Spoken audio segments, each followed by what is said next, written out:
تو بابا صاحب کہتے ہیں میرے گھر میں پیری مریدی تھی، ابا جی بھی پیر، دادا جی بھی پیر، پردادا جی بھی پیر، سارے پیر تھے، لیکن میں جب اپنے دل پہ نظر ڈالتا تھا تو خالی تھا معاملہ، شے کوئی نہیں تھی پاس، ہاتھ چموا لینا، نذرانہ لے لینا، بات ٹھیک ہے، لیکن نہ علم نہ معرفت، کوئی شے نہیں۔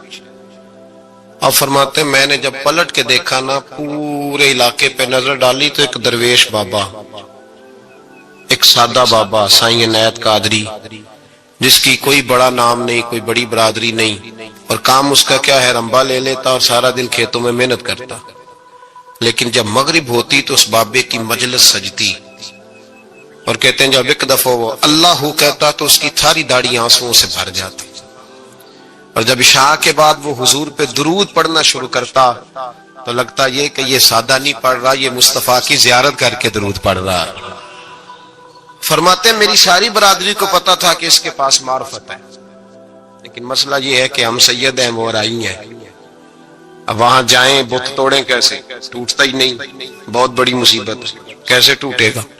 لوگ کہیں گے تو مولوی کے پاس جاتا ہے، تو یہ ہو گیا ہے ساری زندگی گناہ کرتے رہو، ظلم کرتے رہو، ہمیں تانے کا ڈر نہیں، درویش کے پاس جائیں تو لگتا ہے کوئی تانا دے گا کہ کدھر چلا گیا، کدھر چلا گیا، جے کر یار دے نام دا ملے مینا، انہوں چولی پا لئیے پنجے سٹیے نا، تو یہ کر نار دے نام دی ملے سولی، چوٹا چوٹ لئیے پشانٹیے نا۔ بابا صاحب کہتے ہیں میں روز اپنے آپ سے جنگ کرتا کہ جاؤں کہ نہ جاؤں، 2 4 5 لوگوں سے میں نے مشورہ کیا تو کہنے لگے تو سیدوں کو بدنام کرے گا، اب تو سادات کو بدنام کرے گا کہ سید ہو کے کسی کے دروازے پہ جاتا ہے۔ بابا صاحب کہتے ہیں ایک دن لڑتے لڑتے میں تھک ہی گیا، میں چلا ہی گیا، میں نے کہا نہیں، اندر کا بت توڑوں گا تو بات بنے گی۔ کہتے قصور کا میں رہنے والا تھا، اور مجھے سمجھانے کے لیے اچ شریف سے جہاں کہ آپ رہنے والے تھے، جو پچھلا علاقہ تھا، وہاں سے بڑے بزرگ بلائے گئے کہ بلے شاہ کو سمجھاؤ۔ کہتے ہیں وہ بابا جی جب آئے تو میں پہچان گیا برادری کے، قبیلے کے، علاقے کے بڑے، میں جب ان کے قریب گیا تو وہ نہیں مجھے جانتے تھے، بزرگ تھے، میں تو جانتا تھا نا، تو مجھے کہنے لگے بیٹے کون ہو؟ تو میں نے کہا حضور میری تو پہچان ہی کوئی نہیں، میری تو کوئی پہچان نہیں، آپ بتائیں آپ کون ہیں؟ تو کہنے لگے ایسی اچیرے، ساڈی ذات اچیری، کیونکہ اچ شریف اچ رہنے ہیں، تو اب تو بتا۔ تو بابا صاحب کہنے لگے ایسی قصوری تے ذات بھی قصوری، کیونکہ ویچ قصور دے رہنے ہیں، وہ جو چھوٹے تو اپنا قصور مانتے ہیں، ہاں جے کوئی سانو اچا مل جائے تے نیمے ہو بہنے ہیں، بات ختم ہو گئی۔ بابا صاحب رحمت اللہ علیہ کو بڑا سمجھایا۔ بابا جی کہنے لگے حضور میں کیا کروں؟ میں جب اس درویش کے پاس جاتا ہوں تو مجھے رب یاد آتا ہے، جب میں اس کے پاس جاتا ہوں تو میرے من کی میل کچیل دھو ڈالتا ہے، اور میں اس کی مجلس میں بیٹھا ہوتا ہوں تو لگتا ہے کہ مدینے والا رسول بھی مجھے مسکرا کے دیکھ رہا ہے، میری مجبوری ہے، میرے وہ جو اندر کے باطن کے میل ہے نا اس نے دھو ڈالے، اور کہا حضور آپ تو کہتے ہیں اس کے پاس نہ جاؤ، میرا تن تو گھر میں ہوتا ہے، میرا من اسی کے پاس رہتا ہے، میں اسی کے ساتھ رہتا ہوں، اسی کے پاس بیٹھتا ہوں، اسی کے پاس ہوتا ہوں، اور میری کشش اتنی سخت ہے کہ اب میرا گزارا نہیں، اب اسی کے ساتھ جیڑا بلے نو سید آکھے انہوں دوزخ ملنے سزائیں۔ اب اس کی تشریح بڑے بڑے لوگوں نے اپنے اپنے رنگ میں کی ہے، کچھ نے کہا بابا جی نے بد دعا دی ہے، یہ بد دعا ہے، اگر کہا تو الجھ جاؤ گے، لیکن ہیں بھی وہ سید، جھوٹ بھی نہیں، کچھ کہتے ہیں بد دعا دی ہے، اور کچھ کہتے ہیں انہوں نے اعلان کیا ہے کہ میں اللہ کا ولی ہوں۔ اگر کسی نے یہ لفظ کہا تو وہ یاد رکھے وہ جڑا بلے نو سید آکھے انہوں دوزخ ملنے سزائیں، تو جڑا بلے نو رائیں آکھے وہ جنت پینگا پائیں۔ صلاۃ و سلام نے پوچھا عبداللہ بن نبی سلول سے تو نے یہ کہا ہے؟ کہنے لگا شابک اللہ میں نے بات ہی نہیں کی۔ ہاں اب لوگ کہنے لگے کہ زید تو نوجوان ہے تو یہ بوڑھا آدمی ہے، چلو صحیح کہتا ہوگا، حضور بھی خاموش ہو گئے۔ اللہ پاک نے قرآن مجید نازل فرما دیا، فرمایا اللہ نے سن لی ان کی بات جنہوں نے یہ کہا ہے، اور پھر لفظ بڑے حسین ہے، فرمایا یہ کہتے ہم عزت والے ہیں؟ نہیں، وَلِلَّهِ الْعِزَّةُ وَلِرَسُولِهِ وَلِلْمُؤْمِنِينَ، فرمایا عزت تو اللہ کے پاس ہے، اللہ کے رسول کے پاس ہے، اور عزت تو مومنوں کے پاس ہے، مومنین کے پاس عزت ہے۔ یہ قرآن پاک نے سارا مضمون بیان کر دیا کہ عبداللہ بن نبی سلول غلط کہتا ہے اور حضرت زید صحیح کہتے. حضور نے کچھ نہیں فرمایا، جا رہا ہے قافلہ. جب مدینے کی سرحد آ گئی نا، حدود مدینہ منورہ کی شروع ہوئی، تو عبداللہ کا اپنا بیٹا، اس کا نام بھی عبداللہ بن عبداللہ تھا، اپنا بیٹا اس کا بڑا مخلص جانثار غلام تھا میرے رسول پاک صلی اللہ علیہ وسلم کا. وہ تلوار لے کے مدینے کی حد پہ کھڑا ہو گیا اور کہنے لگا، میرے باپ تو نے اتنی بے ایمانی کے لفظ کہے کہ میں ان کو نکال دوں گا؟ کہے اپنی زبان سے کہ میں ذلت والا ہوں، رسول پاک کو اللہ نے بڑی عزت عطا فرمائی، کہے ورنہ میں تیری گردن کاٹ دوں گا. بول کہے حضور بھی عزت والے اور نبی پاک کے غلام بھی عزت. کہے اپنی زبان سے کہے میرے رب کا یہ فرمان ہے، وَرَفَعْنَا لَكَ ذِكْرَكَ، ابھی میں خود تیرے لیے تیری شانوں کو بلند فرما دوں گا. تو کہا تو دشمن ہو کے کہنے لگا میرے بیٹے مجھے معاف کر دے، مصطفیٰ تو بڑی عزتوں والے ہیں، ان کے غلام شانوں والے. جب بیٹا تلوار لے کے سامنے کھڑا ہوا، شہرت ہوئی. اب نبی پاک نے حضرت عمر کی طرف دیکھا، کہا عمر تیری بات صحیح تھی، اب جو ہوا یہ زیادہ صحیح تھا. وہ میں نے تجھے کہا حوصلہ کر، تدبر کر، وقت کا انتظار کر، یہ صحیح ہوا کہ وہ صحیح تھا. تو حضرت عمر فاروق کہنے لگے، یا رسول اللہ میں گواہی دیتا ہوں آپ واقعی اللہ کے سچے رسول ہیں صلی اللہ. اتنی اچھی رائے. وقت فیصلہ کرتا ہے، تدبر سے چلے، دانائی سے چلے، علم پیدا کرے، بردباری. ہمیں کئی دفعہ سجدہ صاف کرنا پڑتا ہے، ہم جو کہتے ہیں بات اس کے الٹ نکل آتی ہے. ہم کسی شخص کے بارے میں کچھ تبصرہ کر بیٹھتے ہیں، کچھ عرصے کے بعد ہمیں پتا چلتا ہے کہ وہ تو ایسا تھا ہی نہیں، ہم نے غلط بات کر. ہم بغیر تحقیق کے، بغیر تفتیش کے، حوصلہ نہ ہونے کی وجہ سے، صبر نہ ہونے کی وجہ سے ہم بہت سارے کام کر گزرتے ہیں، پھر ہمیں نقصان ہوتا ہے. اپنی زندگی میں علم نہ چھوڑیں، حوصلہ نہ. لڑائیاں ہوتی ہیں نا گھروں میں، اس کی وجہ خامد ہوتا ہے، بیوی نہیں ہوتی. یہ بات گھر جا کے بتانا کہ آج انہوں نے کہا. لڑائی کی وجہ کون ہوتا ہے؟ نہ بولو تسی، پر میں تے آنکھ ہی چھڑیا ہے، وہ تو ریکارڈ ہو گیا ہے. لڑائی کی وجہ کون ہے؟ جڑے باتیں لڑتے نے وہ کوندے ہی نہیں پے. وجہ کون بنتا ہے جی؟ کیوں بلا؟ اس لیے کہ نبی پاک صلی اللہ علیہ وسلم نے فرمایا عورت کی عقل آدھی ہے تو تیری تو پوری ہے نا. تو اس کا مطلب ہے لڑائی اگر بچ سکتی تھی تو مرد کی وجہ سے بچ سکتی تھی، گھر میں امن ہو سکتا تھا. کہتے ہیں جی بڑی بیوقوف ہے، میری سنتی نہیں. تو میں نے کہا جو اس سے بحث کر رہا ہے وہ سیانا ہے؟ بولیں. جو بحث کر رہا ہے وہ عقل مند ہے. بندہ تو چلو تھا وہ دانشور شخص پہ، باتیں بعض اوقات اس کی کچھ ایسی ہیں. اس سے کسی نے پوچھا تھا عورتوں سے کون جیت سکتا ہے بحث میں، تو اس نے کہا تھا وہ جو ان سے بحث نہ کرے، جو ان سے بحث. تو بھائی تو وجہ اس لیے کہ حوصلہ تو نہیں کرنا تھا. نبی پاک علیہ السلام نے فرمایا بی بی ٹیڑھی لکڑی ہے، سیدھی کرنے کی کوشش کرو گے تو ٹوٹ جائے گی. سیدھی تو پھر کتنا بیوقوف ہے جو پتھر سے سر رگڑ رہا ہے، کتنا نادان ہے جو یہ حرکت کر رہا ہے، دریا میں چھلانگ لگا کے کہتا ہے ڈوبوں گا نہیں. تو بھائی حوصلہ پیدا کرے، علم پیدا کرے. بہت ساری ایسی باتیں کرے کہ جس میں اشتعال آئے گا، فٹافٹ 3 لفظ طلاق کے دے دیے، اب بھاگا گیا مفتی صاحب کے پاس، او ہو 4 بچوں کا کیا بنے گا. اور یہ بات پکی ہے کہ بچوں کو صرف ان کی ماں ہی پال سکتی ہے، ان کی ماں. تو بات مجھے نہیں بھولتی، ایک شخص نے بیوی کو طلاق دے کے دوسری شادی کی. اس کا بیٹا تھا 10 سال کا. اس نے اپنے بیٹے سے کہا کہ بیٹے بتا پرانی اماں صحیح تھی یا یہ صحیح ہے؟ اس نے کہا نہیں ابا وہ تو جھوٹ بڑے بولتی تھی، یہ صحیح ہے. وہ جھوٹی تھی، وہ جھوٹ بڑے بولتی تھی میری سگی اماں، یہ سچ بولتی ہے. اس نے کہا وہ کیسے؟ کہنے لگا اس لیے کہ میں کوئی شرارت کرتا تھا تو میری سگی اماں مجھے تھپڑ مارتی تھی اور کہتی تھی تجھے روٹی نہیں دے رہی، جا دوڑ جا گھر سے. تو میں دوڑ جاتا تھا تو جھوٹ بولتی تھی نہیں دینی، پھر آدھے گھنٹے کے بعد مجھے ڈھونڈنے لگ جاتی تھی، ڈھونڈ کے لاتی تھی، پھر میری منت کرتی تھی، پھر مجھے کہتی تھی نہ مجھے ستایا کر. پھر میرا ماتھا چومتی تھی، پھر میری مرضی کا کھانا بنا کے دیتی تھی، پھر میرے منہ میں لقمے ڈالتی تھی۔ جھوٹی تھی، پہلے کہتی ہے نہیں دینی، پھر پیچھے بھاگتی ہے۔ یہ سچی ہے، میں شرارت کرتا ہوں تو تھپڑ مار کے نکالتی ہے، پھر میں منتیں کرتا ہوں پر روٹی نہیں دیتی، پیر پکڑتا ہوں نہیں دیتی، سچ بولتی ہے، اپنی بات پہ ڈٹ جاتی ہے۔ او بھائی، بچے اس کی ماں ہی پال سکتی ہے، تو نے 3 جملے کہتے سوچا ہی نہیں، تیرا کا گیا تو یہ تو نئی بیوی ملے گی، اور اس کا بھی کیا گیا، اس کو بھی شاید شوہر مل جائے۔ ان پھولوں کی پرورش صرف ان کا مالی کر سکتا ہے، دوسرا کر سکتا تو نے حوصلہ ہی نہیں کیا۔ ٹھیک ہے غلطی بی بی کی تھی، پر تو مرد تھا نا، تیرے پاس تو دلیری تھی، فٹافٹ 3 طلاق کے جملے کہہ دیے۔ اور میرے رسول پاک علیہ السلام نے فرمایا جائز کام بڑے ہیں، پر طلاق جائز تو ہے، پر میرے رب کو پسند نہیں، اللہ کو پسند۔ تو نے مالی بگا دیا جس نے تیرے گھر کا باغ سینچنا تھا۔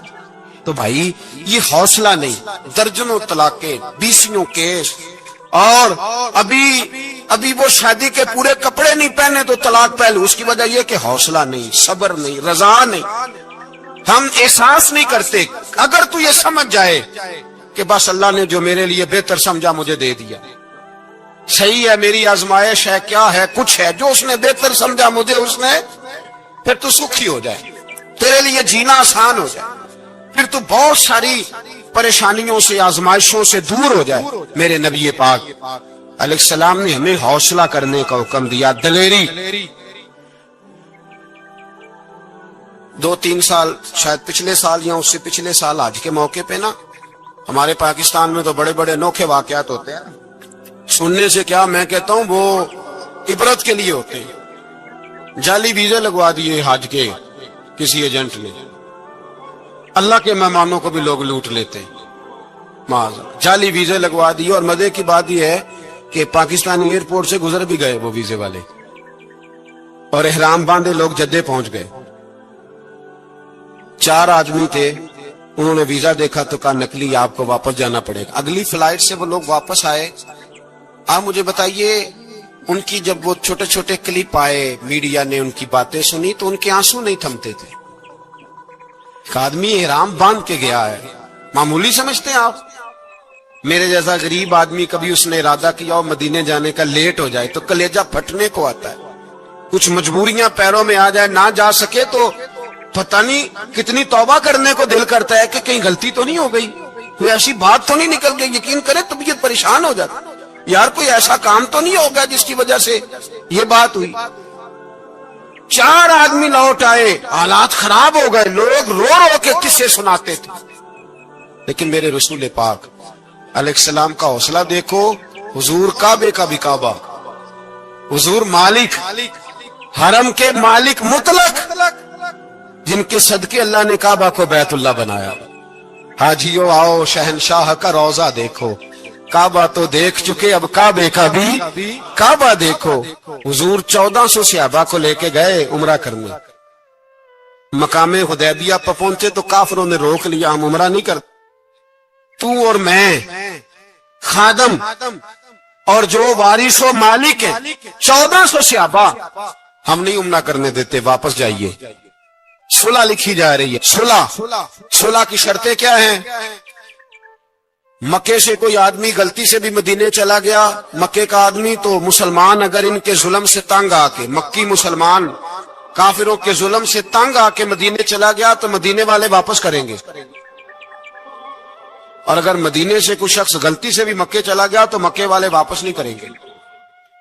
اتنی سخت شرائط، حضرت عمر غصے سے کانپنے لگے، صحابہ پریشان ہیں، پر میرے رسول پاک نے صبر دکھایا، حوصلہ، تدبر، یہ تدبیر ہے، صبر ایک بہترین تدبیر ہے، اگر کوئی اپنائے تو بہترین طریقہ ہے۔ حضور نے فرمایا ہمیں منظور ہے، صلح کرو، اور اتنا سخت حکم ہے، کہنے لگے 1400 احرام والے واپس جائیں، بعد میں آنا، اس وقت نہیں عمرہ کرنے دیں گے۔